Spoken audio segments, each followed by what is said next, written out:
Hi guys! So today I've come on to talk about Amanita Muscaria, which is this beautiful red mushroom behind me. It's probably a good week to talk about mushrooms actually, because in the news this week it came out that in Victoria you can now get psilocybin, which is the active ingredient in magic mushrooms. You can get that prescribed through certain psychiatrists now in Victoria. They also are now able to prescribe MDMA. So I know a lot of people are excited about it. I still think it's control, and I actually think that we should be able to grow our own medicines, but a lot of people don't know enough about them yet. So I guess the positive thing is that there's going to be information come out and people will begin to understand that these medicines can help. So let's talk a little bit about Amanita muscaria, because it's fascinating. They call it the god mushroom, and you're not going to hear an awful lot about it because they're still saying that it's poisonous or whatever. But there's quite some really good books out now. I've got a book by Baba Masha. She's a Russian doctor, and she collated a lot of data on people that had taken the Amanita muscaria in microdosing. I think it was mostly microdosing. Maybe they did some journeys as well. So microdosing is just very small doses of the mushroom so that you're not going off on a psychedelic trip.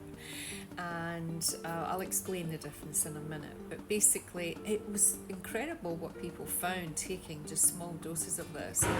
Incredible for pain, incredible for sleep. And what I noticed as well, and Baba Masha actually brought this up, she said a lot of people in Russia have alcohol problems, and that when they took this mushroom, they just stopped. They didn't even try to, it just encouraged them. Sorry, somebody's building a house below me. It just encouraged them to stop. So that's phenomenal, no side effects or whatever. The thing about Amanita muscaria is you do need to decarboxylate it. That means to heat it to a certain temperature. So a good way to do it is to make a tea out of it. Now, this is for educational purposes only. There's a great website called amanitadreamer.net. She's got a lot of experience with this mushroom, and she's actually been able to come off of some pretty hardcore drugs using this mushroom. And that's one of the other benefits of it. A lot of people are starting to being able to come off of drugs that they've just been addicted to.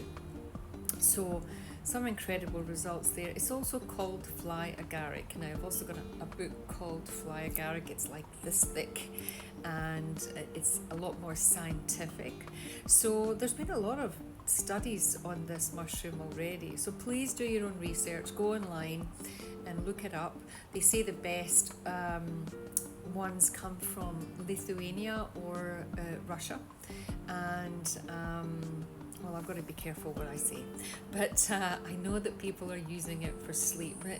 Because it's got to be one of the worst things to have sleep issues. If I don't have a good night's sleep, I actually feel like I've got a hangover the next day. It's awful, and some people have had sleep problem insomnia for years and years. So this mushroom can do it. The other thing is skin issues. So I got eaten alive by midges a few weeks ago, and my whole arm was literally, it was like they had just all went on there, and it was literally swollen. I took a photograph, it was that bad. And I've got some ibotenic acid. Now, with this mushroom, it contains ibotenic acid. Now, that's the thing that can make you feel a bit nauseous, but it was incredible for this. I dropped it all over my arm and just rubbed it in within an hour. There wasn't even a mark.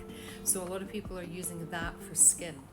Once you decarboxylate it, it converts into muscimol, and that's the part that makes you sleepy. So people are having beautiful deep sleeps and even amazing dreams.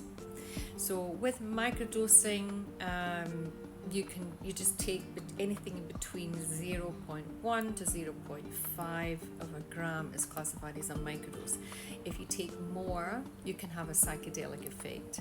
So, and everybody's different. This is why you always have to try any mushroom that you get. You always try the tiniest amount first, and you see how your body reacts to it before you start taking more.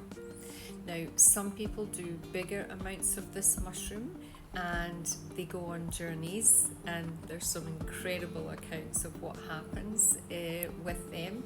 Now, one of the things that it is reported to do is to clear trauma from the ages of 0 to 6. So this consciousness of the mushroom knows what to do It literally goes in and clears the trauma. So this is where people are having profound healings in such a short time.